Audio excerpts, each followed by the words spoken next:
Hey y'all, Scott here. Online personality test. I have no idea who I am, so just let Google tell me. Battery powered meant more times than not when I'd want to play one of these things, I'd pull it out of storage and go, oh fucking shit, I left this thing on for a month. It kept things simple though. Now, why do all of them require a screwdriver to access the batteries? I don't know, this is a bit of a pain. But hey, there were tons more plug and play, specifically by Jakks Pacific. There was Spider-Man, Pinball, Poker, Mortal Kombat, Fantastic Four, Scooby-Doo, Batman, Star Wars, Capcom, Superman, 1 vs 100, WWE, DreamWorks, I'm forgetting thousands more. But here are just a few more I've picked up recently. Atari's back, and this time with a knob! The Atari Paddle Plug and Play, similar to the joystick, but this time we're replicating the original paddle controller, which allows for smooth as butter movement in games like Pong and Breakout. Jeopardy and Wheel of Fortune. See, Wheel of Fortune has an actual wheel. What did you do today? This is a good one, even if it didn't accept my answer for what a slogan might be. The elephant attacks that. It was curiously strong mint. The wheel feels great, and Wheel of Fortune makes a ton of sense as a plug and play. Now Jeopardy, if you play with 3 people, you can buzz in as others. It's great. The Disney Plug and Play features a couple of games based on various Disney characters. This is most similar to the SpongeBob one. Each game is of a different style. The first one, you have to change the direction of the bridges to make a clear-cut path. So I constantly failed at the first level, but afterwards I swept the floor with Timon to the rescue. We have a Lilo and Stitch platformer, Duck Golf.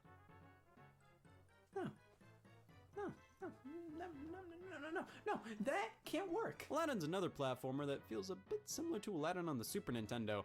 It might just be because you can throw apples in this one too, but it ends with a very basic puzzle game based on The Lion King. You know, that's 2 Lion King based games in one whole thing. I don't like how the Disney logo is slanted because I keep thinking that's the top of the device and I accidentally point the joystick in the wrong direction. But hey, these plug and plays always have such fun designs. At least the joystick looks like a circle. Well, to quote me at the end of this sentence, there's always an EA Sports one. Yeah, the EA Sports plug and play, shaped like a Sega Genesis controller. It comes with Madden 95, NHL 95, and fingers crossed Timon to the rescue. Damn it. See, I enjoyed the fact this exists, but my god. 2 sports games from the 90s that stores would pay you to take from them, included in a Sega Genesis controller you plug directly into your TV. I like when these plug and plays offer unique-ish games or games with controllers you couldn't get on regular game consoles. This one's a bit too worthless for my liking, but it's kind of neat. But hey, at least it's fairly G-rated. Sure, you can combine the letters from the title screen to spell ass rat, but I'm sure the kids wouldn't notice. So what about a plug and play for the adults? Well, here's World Poker Tour, rated M. Actually, the M rating is a sticker, and peeling it off reveals the original rating was E. Well, it's a good thing they reconsidered. Can you imagine kids playing this? I can't. I don't want to imagine the world burning the down. There's an LCD screen on this unit, and it comes with a bonus DVD. Well, don't mind if I do. The game itself, oh man, it reminds me of something. I can't remember. Poker! The final Jakks Pacific plug and play I have is a Nicktoons one, focused on various Nickelodeon cartoons. It just came in the mail, so let's cut it open and take a... Alright, they can't all be winners. For some reason, Jakks shipped this unit with the wires pre-cut. That's unfortunate. It's lame because I actually had an accessory for this specific unit too. A game key. That should show you how popular these devices were. They actually got accessories like this released for them. Game keys were made for specific plug and plays that had cartridge slots. You could buy these and expand the game selection on these things. It's really weird because I thought the entire point of these things was that they were way simpler than game consoles. You didn't have to worry about what game system your kid had. You could just buy them a plug and play and know for a fact they will be able to play it. But then you start releasing game cartridges that work with specific plug and plays, and all this one says is that it works with Nickelodeon controllers. I wouldn't be surprised if some moms bought their kids a game key because they had a Nickelodeon plug and play that didn't have a game key slot. Here's a power adapter for Jakks Pacific plug and plays. My god, with the game key and this is starting to become a lot more than just plug and play. Jakks Pacific really rolled with the plug and play success for a while, which meant they made some really dumb stuff, but they weren't the only company to not give a shit. Various others made their own plug and plays. For example, Toymax. They were bought by Jakks Pacific. RCA. They stunk. But here we have a Tetris plug and play by Radica. It's your basic Tetris. You have a few different modes, the traditional Tetris theme, solid visuals, 2 players right out of the box. You can just attach the second controller included. This is hell. This controller is abysmal. All they had to do was put a D-pad and a button, but no, they had to make it unique. So you move this block as a joystick to move your piece and twist it to rotate. Not only is this control scheme really lousy for Tetris, the control stick itself is wildly stiff. I don't know why they felt the need to make it like this when they could have easily saved money by using a traditional controller. Hell, even the RCA controller would have been better. How about Crayola Electronic Coloring Book?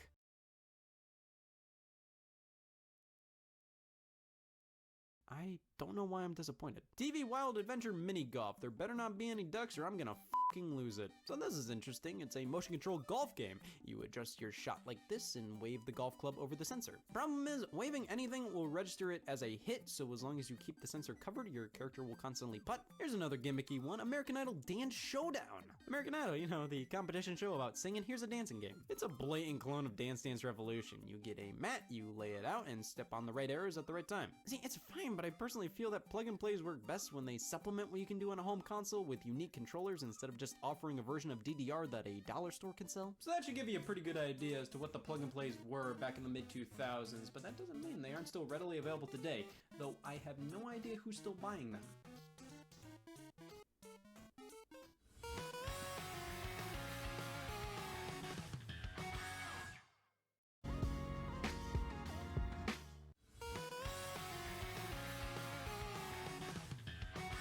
Modern plug and play. So most of the ones I see look like this. Big box, white joystick, white buttons, cheap fonts. This company MSI is responsible for a lot of these, and their website features Mario fan art. They have never worked with Nintendo. So these are blatantly incredibly cheap. Many of them reuse the same joysticks that already don't feel great to begin with. But for some reason they decided to swap the placements of the joystick and buttons for a few of them. Most of these are just one NES game inside a joystick, and they all stink. They work, but they aren't a great way to play these games.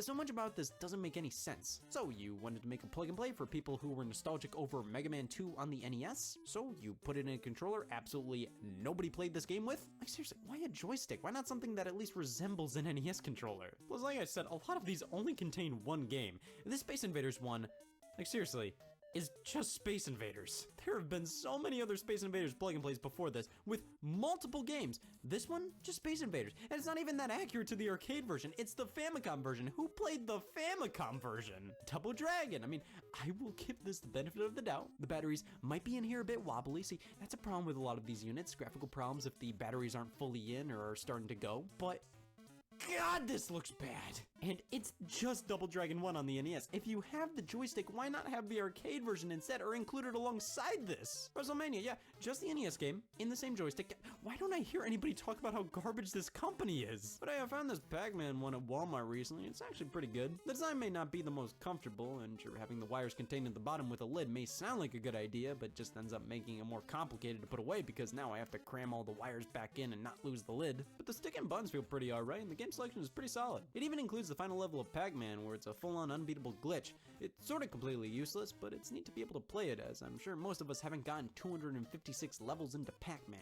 I'm not a fan of having to do a combination of button presses to go back to the menu. I would have just preferred a menu button or something. But this is a solid newer plug and play. Of course, there are these Games products, the Blast units. They're wireless controllers connecting to HDMI dongles. A lot of people give Games what for since their quality isn't the greatest, but man, this is so much better than MSI. Who the hell wakes up and says, I'm okay with these existing? Plug and plays were a product of the mid-2000s, and while they're still around, I don't necessarily ever seeing them become nearly as big. They somewhat had a resurgence after Nintendo kickstarted the mini classic console craze.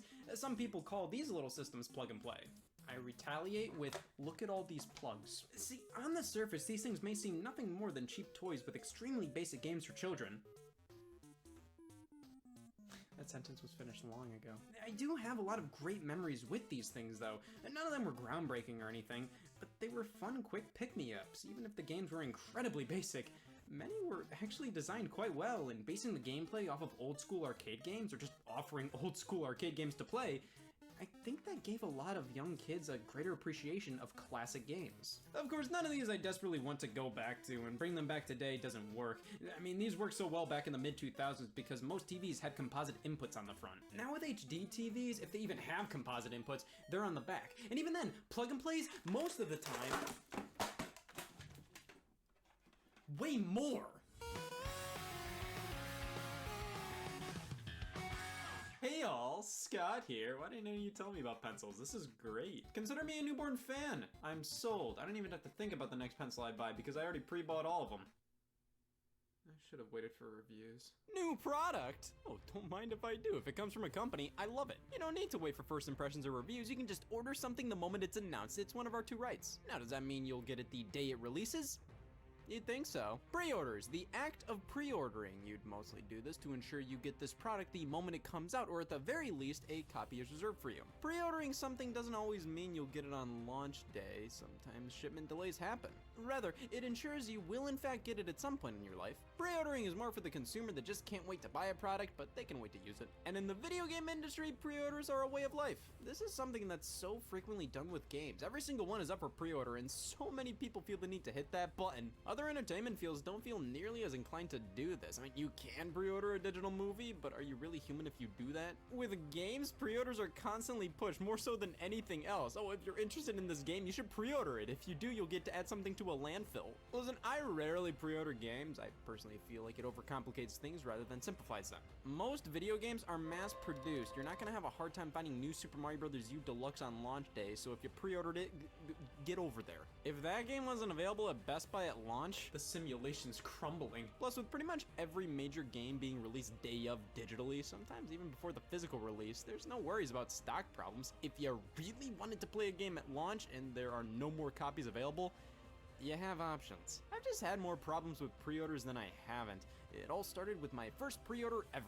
Wii Sports Resort, because I couldn't wait to play Wii Sports Bowling on a new disc. So I was at a GameStop and decided I have $20 and can put this towards my own copy of Wii Sports Resort. That's coming out soon. They'll reserve one just for me, and I'll only have to spend $30 more when the game releases. After the launch date passed, the next time I went to a GameStop, I asked if I could pick up my copy of Wii Sports Resort. They said no, because it was at a different GameStop. Come on, I don't think it was too far-fetched to believe these stores could communicate with each other. One pre-order at one GameStop was good at another. So I could have just went to the other GameStop to pick up my pre-order. No, I wanted the game really bad, so I spent all my money on it at the GameStop I was at. And thus, I had to then figure out how to cancel my pre-order at the GameStop I pre-ordered at. Hey, don't blame me, I was young and dumb. It was 2018. You know, I should have just paid for the pre-order in full after buying the game at the other GameStop, so then I wouldn't have been embarrassed in the slightest. I wouldn't have had to walk away from the one without a game, and wouldn't have had to cancel my pre-order at the other. I know what you're saying. No man should own that many copies of Wii Sports Resort.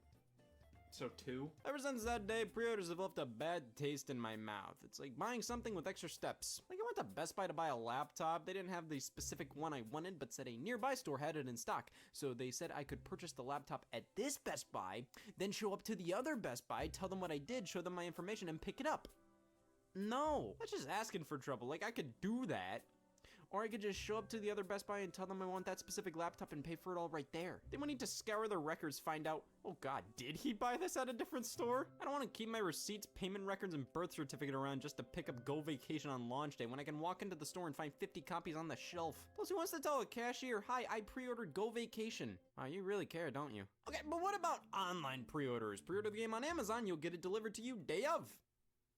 Sure, let's go with that. Don't you want the game the minute it's available? That's why you pre-ordered it? Well, pre-ordering online, you'll get it the day it releases, but UPS usually gets to your house around 4 p.m. if they're quick about it. And then sometimes your order gets delayed a day or 2 or 5, and your order isn't even a game that's a limited edition or anything. How did my copy of Animal Crossing come late? You can build a country out of copies available. But it's all about the worry in your heart. What if you show up to the store and there's no more copies left? You know what the last game I experienced that with? Super Monkey Ball Banana Blitz HD. Hey, do you have any copies left? If you didn't pre-order, sorry, no. Really? To be fair, I mean, I don't really like walking in a store to pre-order something. It just feels weird to go all the way there for something you can't tangibly leave with. What did I accomplish today? I only pre-order things when it's almost absolutely necessary, when there's actual reason to believe it won't be in stock at launch if you don't pre-order. I've probably pre-ordered more digital titles because you know what happens at midnight when you pre-order games? You can play them. I'd rather wait till 4. Limited editions, brand new game consoles, these make sense to pre-order. At launch, they're first come, first serve. So why did I pre-order Assassin's Creed 4? I needed a new football. The pre-order bonus. What better way to get you to spend $60 early than to promise something worth $5? Oh man, if I spend my money now, I'll get bullshit and dog. Yeah, companies like their pre-orders because they give a good idea as to how many people are actually interested in the game. Plus, if they follow through with the order, that's paying full price for a game at launch opposed to waiting for a price drop later down the line. But how do you get people to actually pre-order? I got some socks in the car. Let me go through everything I remember pre-ordering and what I got for doing so. Firstly, of course, there was Wii Sports Resort. What did I get for pre-ordering that? Dignity. Next up, what, like some Amazon purchases? Nothing with these. I tried to pre-order Smash Brothers for Wii U at GameStop, the big collector's box with the GameCube controller and adapter, and they said we don't have that version, but we do have pre-orders for the regular game and a third-party GameCube looking controller that only those without hands would use. Yeah, I passed and pre-ordered on Amazon. Guess when I got it? After the shipping delay, right now. I did finally fulfill 2014 Scott's wishes and found a new copy of the Smash Wii U collector's box. Finally. I really wanted to stick it to that GameStop that said, ooh, sorry, no more pre-orders for that. Though, if you want, we have plenty of Little Big Planet 3 pre-orders left. Okay.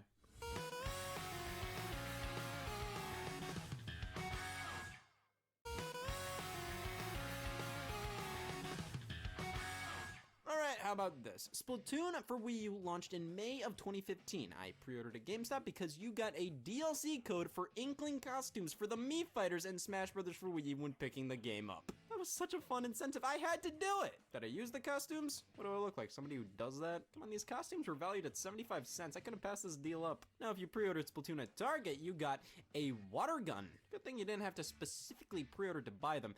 They were selling them separately at the store as well. Thank God I was out of cups. Honestly, this thing was pretty cheap, but for $5 extra at Target or just straight up given away for free with Splatoon, that's kinda cool. It does look like the Splattershot from the game with some very cheap stickers that are bound to wear off since there's gonna be water all over this thing. But this wasn't the only pre-order bonus Target did with Wii U games in 2015. No, we got the Super Mario Maker Puzzle Cube, also available separately for roughly $5.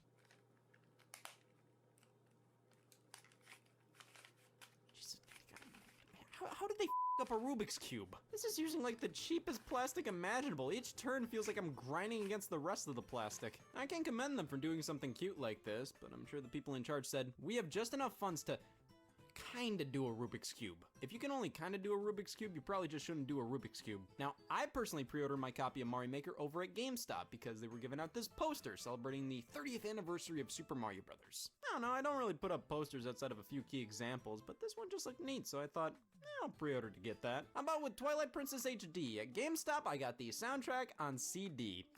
Or some of it, sound selection, so not everything. It's also in this dinky-ass cardboard case. So not the full soundtrack, and the case isn't anything to write home about. But to be fair, this is the best pre-order bonus I've gotten so far, and in terms of excitement, I'm brimming. Of course, I pre-ordered the Nintendo Switch when that launched, but I had to wait about a month and a half later to get some plastic bullshit with a pre-order because at Target they did the damn Rubik's Cube again. Mario Kart 8 Deluxe Rubik's Cube. They also did some air fresheners. To be honest, I don't think these Target trinkets count as pre-order bonuses, more like purchase bonuses, since you could just buy them at Target for super cheap around the game's launch. But hey, they stink, so that ought to count for something. Ever since, I've been fairly selective with my pre-orders. I got Mario Odyssey at Best Buy, where I got this poster and a collectible coin, the Smash Ultimate Controller Bundle, which also came with a collectible coin.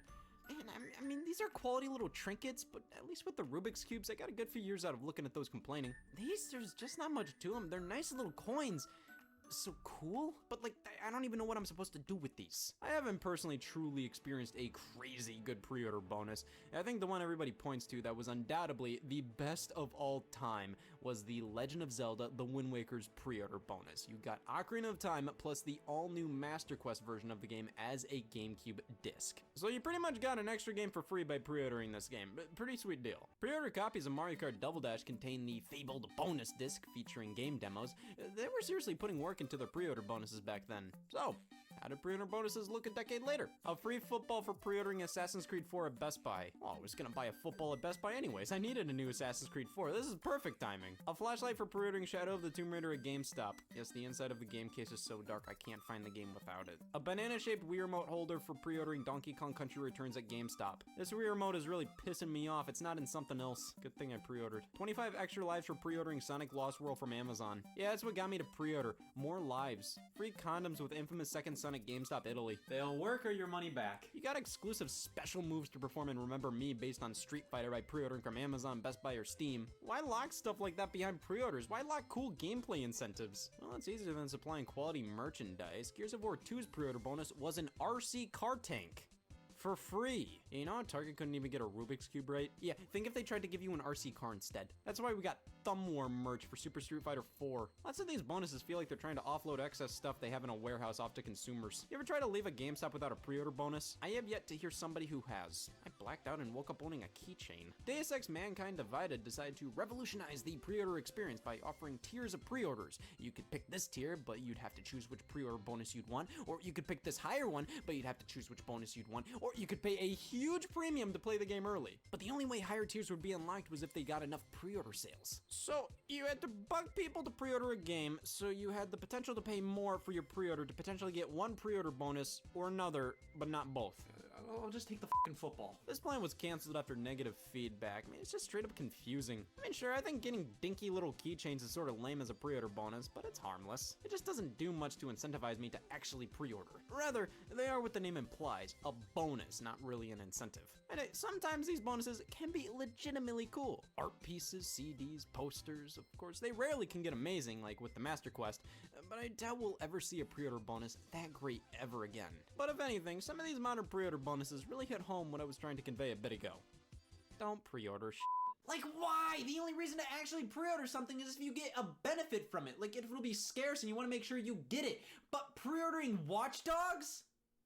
Why? If it's for a pre-order bonus, I guarantee you that pre-order bonus will be available on eBay in moments for pennies. If everybody gets it for free with a pre-order, then there's absolutely no reason to spend full price on the game that you wouldn't normally spend full price on just to get the pre-order bonus that's worth mere dollars. And then there's the fact that with most games, you don't need to pre-order. They'll be readily available at launch. Pre-ordering the game just adds so many unnecessary steps. You have to show up to GameStop, pre-buy the game, then go away, then come back on launch day, tell them, hey, I pre-ordered the game, show all your info, then pick up the game, compared to just showing up to GameStop on launch day and buying the game. But I have time to kill, so I'm gonna pre-order a pre-order of a game. That's where I get to stand in line to find out where I'll stand in line when it comes to pre-ordering the game, because I'll get this pre-order bonus of this exclusive poster. Hey y'all, Scott here. I'm on life support now. No reason, just felt like it. I've been told the machine I'm hooked up to is doing some pretty great stuff. It's efficient, it's useful, it's made by Mad Cats.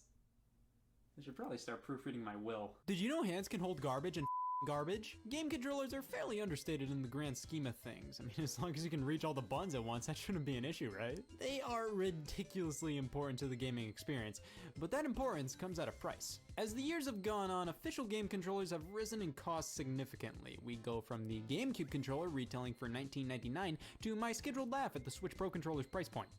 The prices of game controllers can be absolutely ridiculous, sometimes costing nearly as much as a new game, sometimes costing as much as a new game, more than a new game. $70, man, I found a mattress for that much. I will admit, stuff like the Nintendo Switch Pro controller and DualShock 4 have a lot of random junk thrown into them, and at least kind of explains why the prices are so much higher than controllers in the past. But then the Xbox One controller is pretty much identical to the Xbox 360 controller in terms of features, and it's $65. Did all the money go into giving the thumbsticks tire tracks? Controllers can be expensive. Sure, you can probably make it by with just the one that came bundled with your console, but what if you want to play a local multiplayer game, or what if your controller breaks for some reason? You're gonna need an extra controller, and the official ones, those can be pricey, but you always have other options.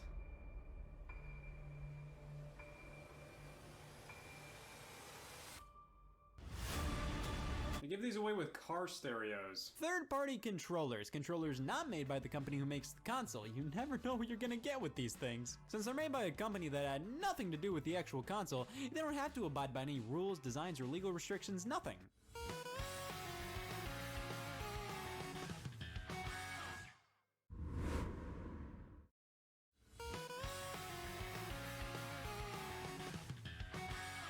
Now, why would you get a third-party controller instead of a first-party one? Well, I can think of a few reasons, but most of the time, it's all about the price point. These bad boys would sometimes retail for considerably less than official controllers. You could use that money for new games and your mortgage. However, let's not throw all third-party controllers under the bus here, because I consider them to fall under two types: big deals or big gimmicks. Either the controller is cheaper and that's why you'd want it, or it features something the official controllers don't.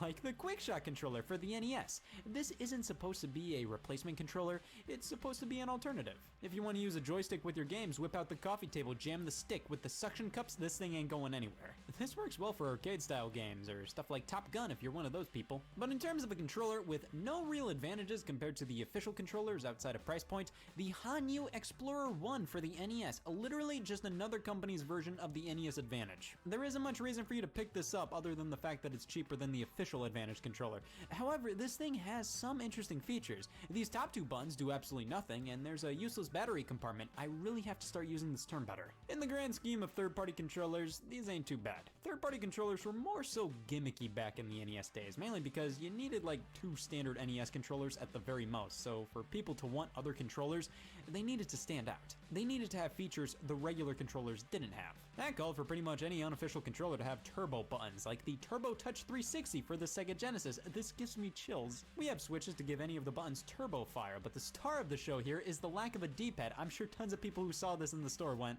Yes! you ever just use the Genesis controller and... there's too much D-pad here. Now this, no D-pad is exactly what I wanted out of a Sega Genesis controller. This is a touchpad and it senses where your thumb is. Yeah, this doesn't work very well. You don't get the precision of an actual D-pad at all. I don't know if this is whacking out because of old age, but I couldn't imagine this ever working that well when it was new. But hey, if you want a more standard experience, here's the Sega Genesis Owl Pad. I'm sure somebody stood by this controller like you're waiting in the living room for your date to come downstairs and you're talking to her dad about how much you like the Sega Genesis controller.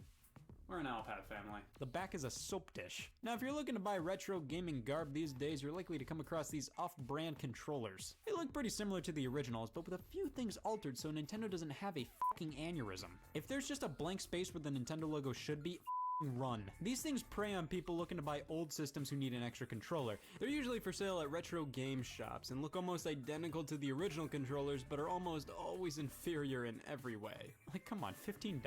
That's around the same price for an official N64 controller, but people keep buying these because they look so similar and they're brand new. At least back in the day, third-party companies respected the consumer. To differentiate themselves from the first-party companies, they made sure to add their own stupid twist to their product. Introducing the Boomerang 64. The analog stick fell off of mine and all that's left is a stick, so I had to improvise. Now this isn't nearly as bad as it may seem. It is a chunk fest in my hands, but it gives you an N64 controller with a slightly more conventional layout. It has built-in rumble if you slide some AAAs in, and there are 2 whole Z buttons for maximum.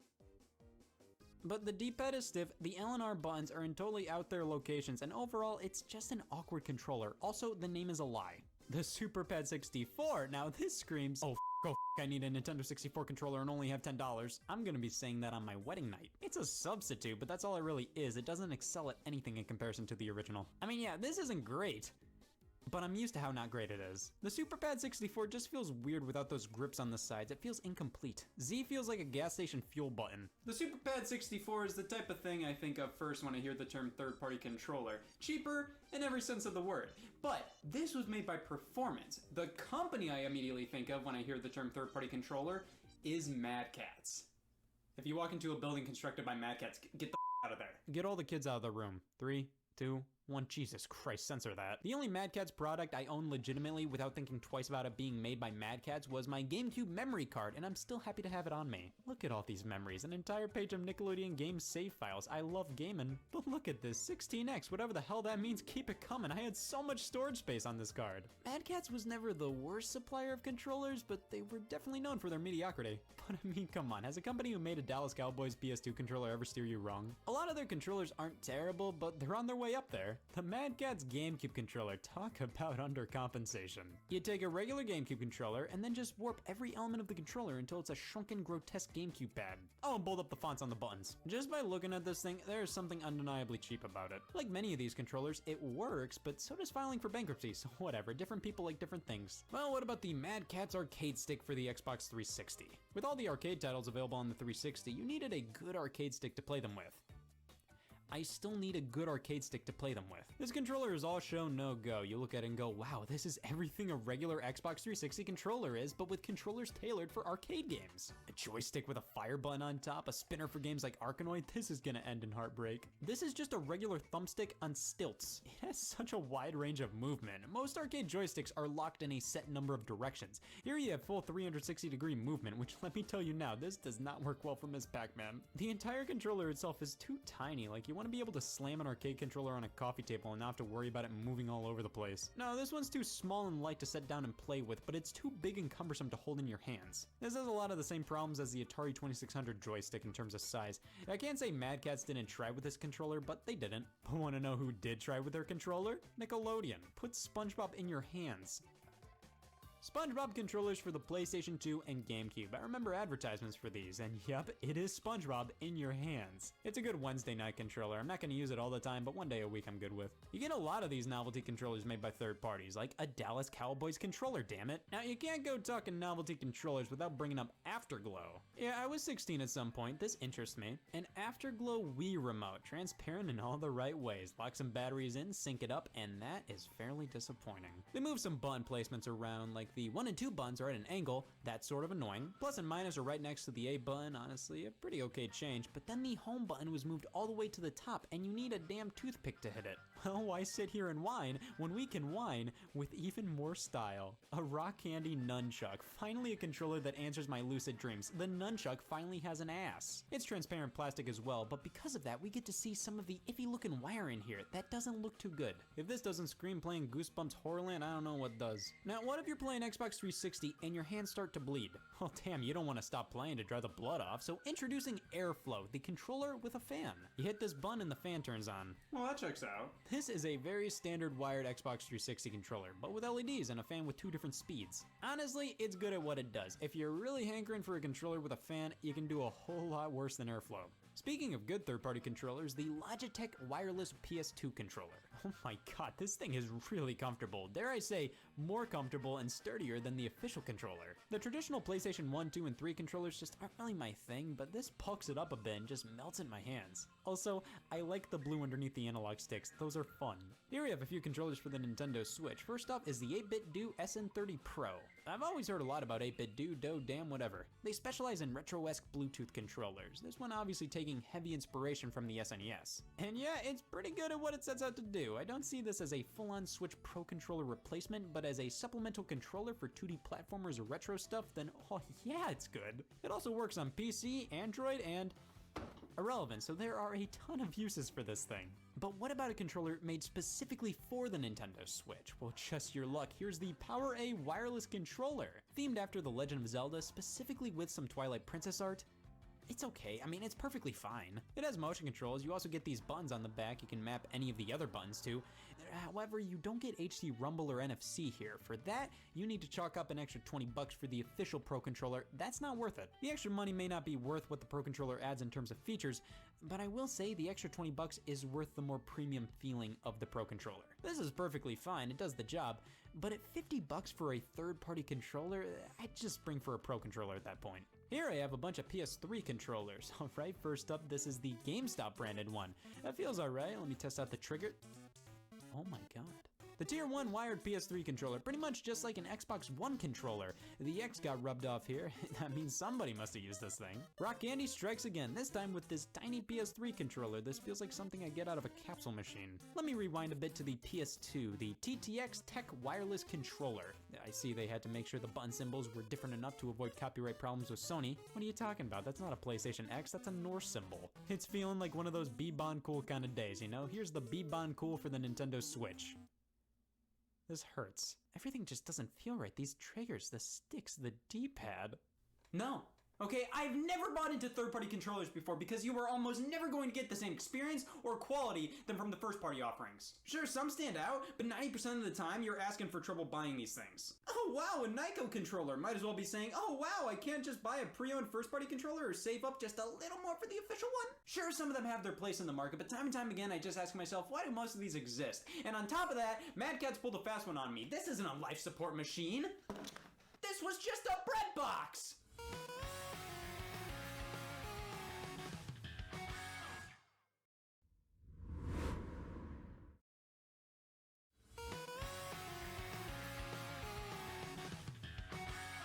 Hey y'all, Scott here, and I've just been promoted at my job to the title of stay-at-home son.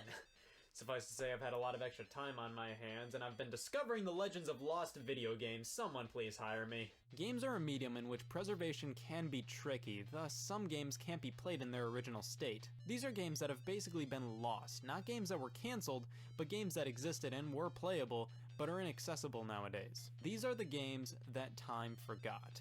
NBA Elite 11, a crowning achievement in the cancelled but not cancelled industry. EA initially developed Elite 11 as a reboot of the NBA Live series. After a lame demo was put out for the game showcasing various problems and glitches, EA realized the product just wasn't up to snuff and thus cancelled the release of the game. Or did they? Copies of the game were shipped to retailers, but EA requested them to be sent back. Most obliged, but some copies were sold to consumers. Due to never officially releasing, but technically officially releasing, NBA Elite 11 is incredibly hard to play. If you want to grab the game, well, the demo that initially released was completely ripped from online stores, making this one of the hardest EA Sports games to experience. Thank God you made the cut. Hey, remember Download Play on the Nintendo DS? It was a way for you to temporarily download content from another DS without an internet connection, mainly for things like playing a multiplayer game without your own copy of the game. It's pretty slick. But you could also get exclusive demos by using Download Play in specific areas, like retail stores. However, we have an exclusive game that was only available via DS Download Play. Visiting the Pokepark, a Pokemon theme park in Japan, you could download an exclusive DS game to your system, Pokepark Asari Takai DS. It's a Pokemon fishing game, that's it. The way DS Download Play works is that after your system is shut down or after 12 hours, the game is inaccessible, and the fact that this game was only available in a theme park that's totally dead now, Pokemon's triumphant leap into the fishing genre just refuses to be played nowadays. Here's a plethora of games that were delivered via online services in the early 90s, back when the internet was delivered via railroads or whatever. Yes, various game systems in this era kinda sorta supported online, but in different ways compared to how online support is handled nowadays. The Satellaview and Sega Channel were online services for the Super Famicom and Sega Genesis respectively. The Satellaview was more of a satellite broadcast modem offering games to be played at specific times, almost like the games were a radio broadcast you had to tune into. In fact, the way the games were delivered was basically like a radio broadcast. The games offered on the service varied from add-ons to remakes to remixes of previous games to just full-on new games. But this method of games delivery came with a caveat. Most, if not all of these games would not officially be re-released in any physical way, and thus fans had to step up to ensure these games could be played for generations to come by backing up the files online. The only way to get these games legitimately nowadays is to grab a Satellaview with the cartridge and memory pack, hopefully with previously broadcasted game data on it.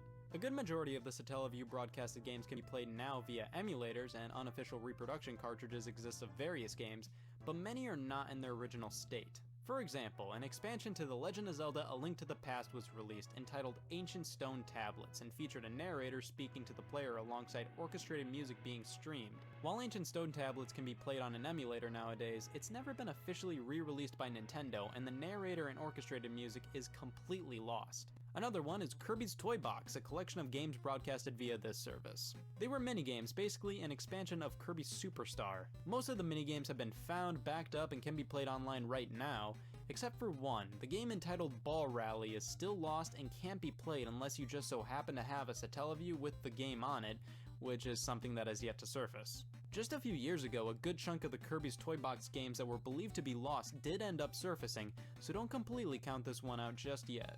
But get ready for the most heart-wrenching lost game broadcast of them all. Garfield Caught in the Act's Lost Levels. The Sega Channel for Sega Genesis was kind of Sega's version of the Satellaview, and similar to it, Sega offered some exclusive games on the service like Mega Man: The Wily Wars and Alien Soldier. Garfield Caught in the Act was offered to play, but also saw release as a physical cartridge. However, a handful of levels didn't make the cut in the final release and were finished for the Sega Channel version of the game. Many have nicknamed this as Garfield the Lost Levels, as they are completely lost. However, these levels are available on the Game Gear and PC versions of the game. It's not confirmed, but it's safe to assume that while these versions may be similar, they probably aren't one-to-one the same level designs as the levels on the Sega Channel version, which are gone and will most likely never resurface. No. The dependency many games have on online stores scares the piss out of me. So many games are digital only and can be taken off of the stores at any moment, making it almost impossible to play them. A good amount of the time, these games are taken off for licensing reasons. Scott Pilgrim vs. the World the game is a huge one that was taken off Xbox Live Arcade and the PlayStation Network. Being a retro-style beat-em-up based on the movie based on the graphic novels, this one has gained quite a following, so it's sad to see you can't play it anymore if you want to. Turtles in Time Reshelled was a reimagining of the arcade and SNES classic Teenage Mutant Ninja Turtles 4 Turtles in Time, and yikes, I don't think a ton of people dug this one, so who cares that it's gone? The Simpsons arcade game was removed from XBLA and PSN, and that was already a game people were having a hard time getting a hold of to play. It was a bit of a miracle to see the game re-released on these platforms at all, so at least it did happen even though it was short-lived. Nintendo specifically did this with the enhanced re-release of The Legend of Zelda 4 Swords on DSiWare to commemorate the 25th anniversary of the Zelda series. It was always positioned as a free limited release, and it's been unavailable for years at this point. One of the most infamous delistings in recent memory, PT, a free playable teaser for the cancelled horror game Silent Hills. After the game's director Hideo Kojima and publisher Konami had a falling out, not only was Silent Hills cancelled, but PT was just absolutely eviscerated off the PlayStation Store. The only way you can play it today is if you still have it downloaded on your PlayStation 4, and even then, if you delete it, you can't even re-download it. Mario Roulette is an incredibly rare and obscure Japanese arcade game released by Konami. It's basically what it sounds like, a Mario Roulette featuring similar graphics to those found in the bonus stages from Super Mario World, but the only way you can play it today is if you find one. And spoilers, Jesus Christ, that's never going to happen. This is such an obscure rare release that not only is it nearly impossible to find, but even more difficult to back up online because, you know, it's never happened. The online multiplayer component of many games have been shut down. Looking at the games using the Nintendo Wi-Fi connection on the Wii and DS, multiplayer's donezo on a lot of those titles, but massive multiplayer online games are completely toast. When those things are shut down, it's completely game over. Many games are kept alive via fan servers, but more times than not, MMOs that die forever. It isn't always apparent just how fragile media can be. The Film Foundation estimated that over 90% of films before 1929 have been lost forever, which is way past unfortunate. That's history right there that never got justifiably preserved. Of course, with film, books, music, and the sort, these forms of media can be displayed and preserved in a multitude of ways now. Video games are a different story. Games are dependent on the hardware in which they were designed for. Movies, music, and books don't have that problem. They're all generally in formats that can be displayed on any computer, or any DVD or CD, or just pieces of paper. Games are trickier. The fact that they're designed for specific hardware in mind makes it more difficult to preserve.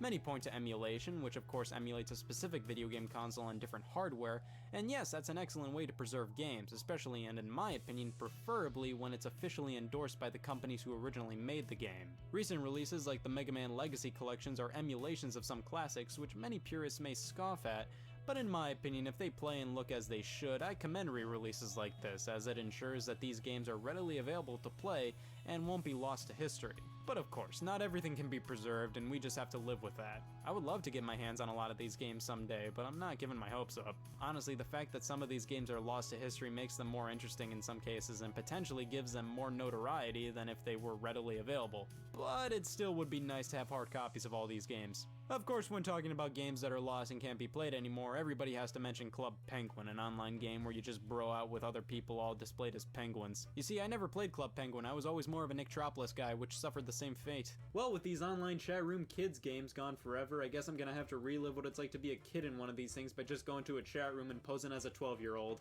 Gotta ask this person how old they are these days first off, and with the age-old age question being thrown out there, I think I'm gonna leave it at young. 18? Get out of here. Think young, go younger. Don't worry guys, we're in an online chat room. These people are wholesome with a capital H. Scratch that.